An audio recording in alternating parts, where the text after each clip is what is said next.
My name is Calvin Johnson, and I'm the owner of the Bleu Kitchen, the Bleu Counter, and the Bleu Truck. I'm from the city of Compton, Harrison Greenleaf to be exact. Life growing up for me was, it got better once my grandparents took custody of us, but before then, it was all bad. It was just like a nightmare.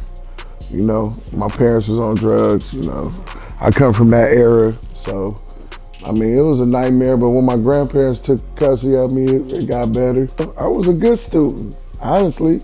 I just, I had a problem with authority as far as being told not to talk and stuff like that. But other than that, I was a good student. My favorite subject is math, because that's the only thing that matters out of everything I learned. What age did I start cooking? I'm saying probably about 12 years old. My grandmother, she kept me in the kitchen. She's one of those grandmothers that cooked outside of the box. So I learned a lot from her, like just chilling in the kitchen with her, Her food was always good, so I need to know how she made it. Best cook is my grandmother. Well, now me though. My biggest role model was my brother, my big brother.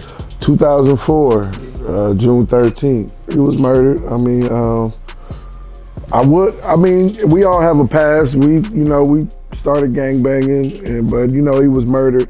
He was murdered after he got his life together. So, his past caught up with him. That's about it. But yeah, he was murdered. Losing my brother affected me. It was bad. It was real bad. I didn't really talk too much for the first year. I didn't really talk too much. I was just a violent, mad person. It was really nothing to talk about. It was just like, if we ain't out here retaliating, then there's really nothing else to talk about. And a lot of my homies, I stopped messing with them too. It was it was more of a family call. So I was just a mean person. I was real just bitter. But I snapped out of that a couple years later. I snapped out of it. Before I started the Bleu Kitchen, I was working little jobs here and there, selling drugs. There's anything. I was rapping. Thought I could, that was another dream I had, to be this rapper, and I was doing just whatever to make money.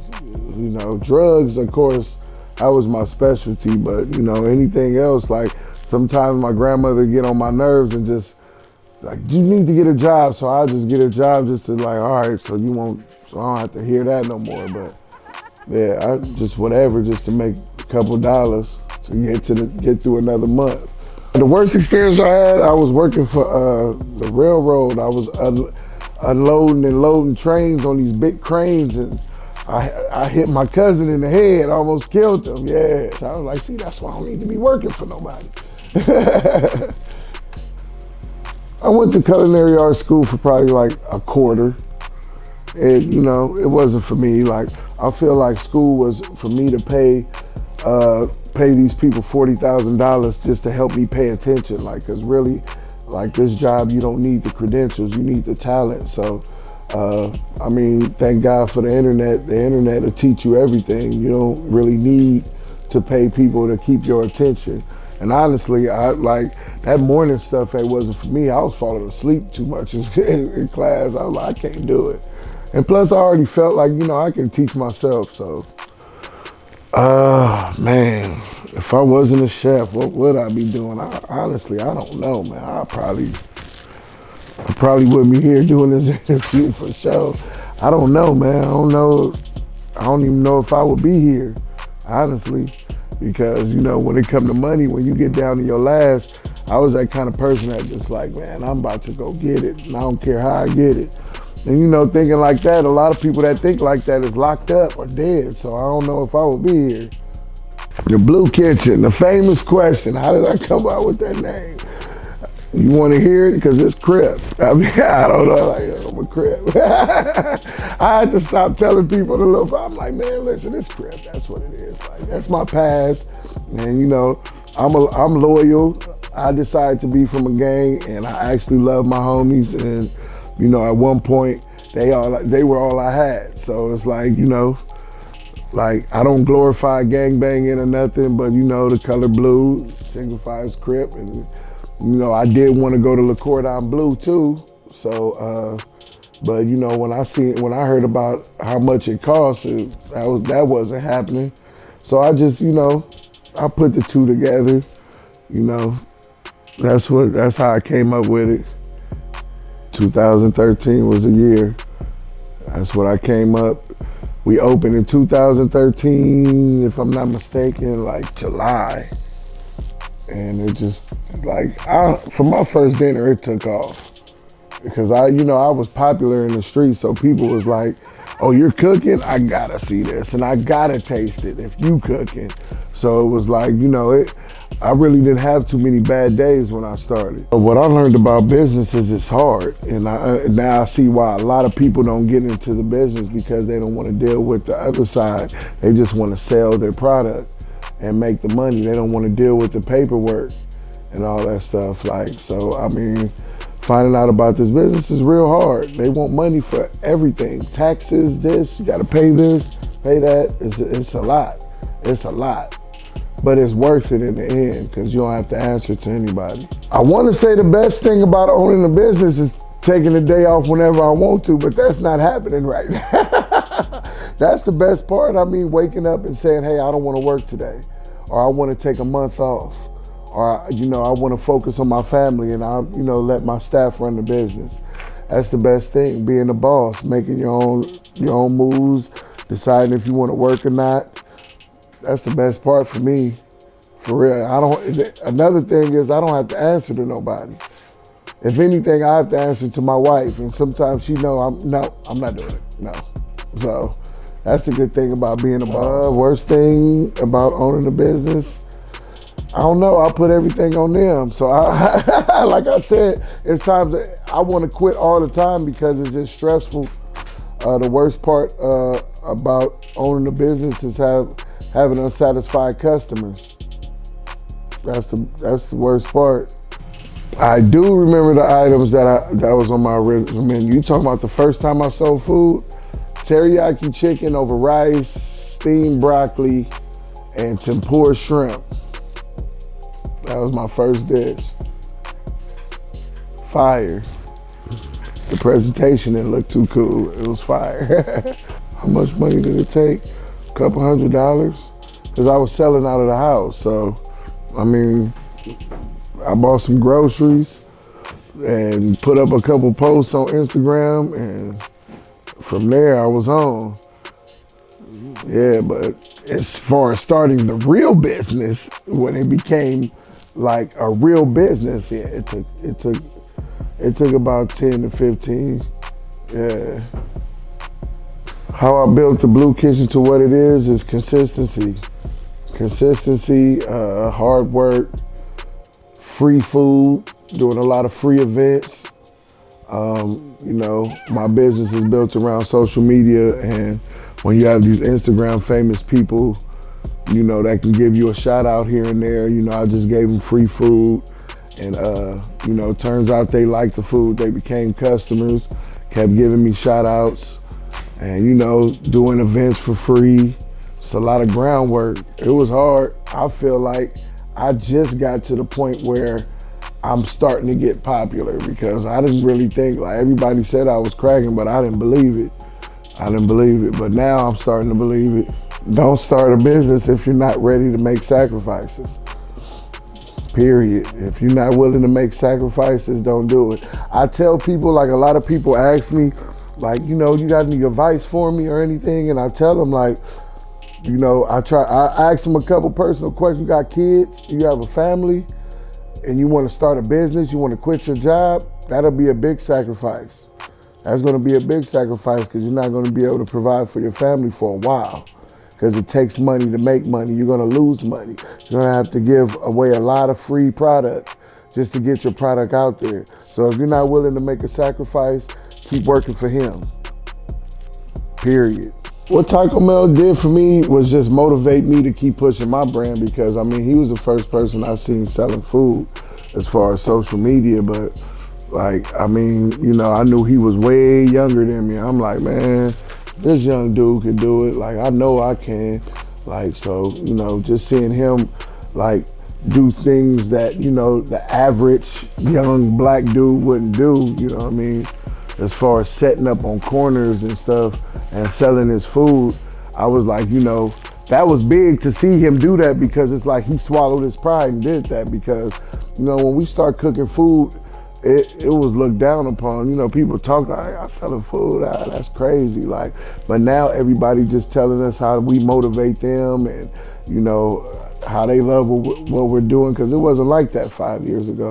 So yeah, Taco Mel, like, he basically laid the foundation for, I feel like he did it for Trap Kitchen and all that, because Spank used to work with him too, from before he started the Trap Kitchen. So yeah, Taco Mel, yeah, he did that. We kept doing the events together, and, you know, we just all connected. All Flavor No Grease came up with the name.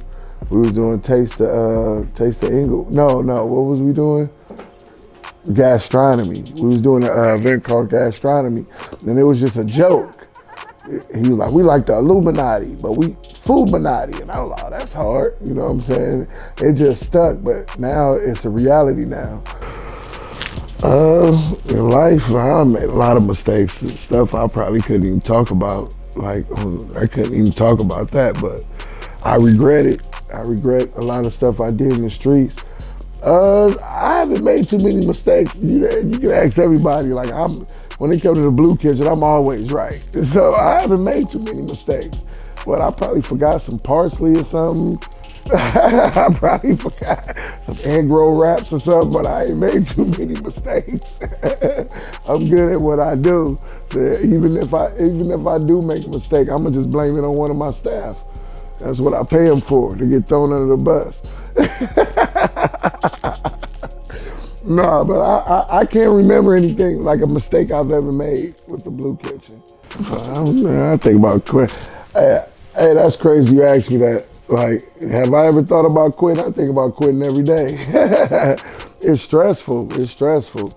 Like I said, you know, social media, we only show our supporters, you know, all our accomplishments, and, you know, they only see the good stuff. They don't see the bad stuff, you know, so it's like, that's why I shout out to my wife, because she's the one that has to deal with all that, because nobody else sees that. She sees it all.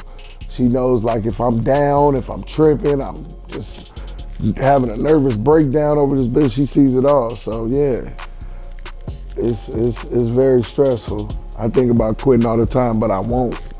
I'm not gonna quit, but sometimes I ought to be so much easier if I could just quit and stop doing this. But that's never gonna happen. Me and my wife met on Instagram. Yeah, direct message wasn't out yet. It was a comment. A comment led to, here's my number, to meet me on Harris in my hood. Turns out we been living under each other's noses for the longest. I mean, her mama knew my family, and she grew up around that neighborhood. She's just a little younger than me, so while I was out thugging and stuff, I was probably driving past her every day, didn't even know it. I have a lot of people to thank for my success, and one of them is God, and my kids that motivate me, and my bro Damo, my little brother Michael. They've been down for me since day one. But when you know, as far as the struggle part of the Bleu Kitchen, my wife, because like I said, she's always there. She's been there through the bad more than anybody. And then, you know, sometimes when you're in a relationship or a marriage, when things get bad, you kind of take it out on people, and you don't even realize you're doing that until they, you know, remind you. So yeah, you know, my wife, she's strong. I always tell her she's the reason why we here now, because she took a lot of stress off of me, because I couldn't do it no more.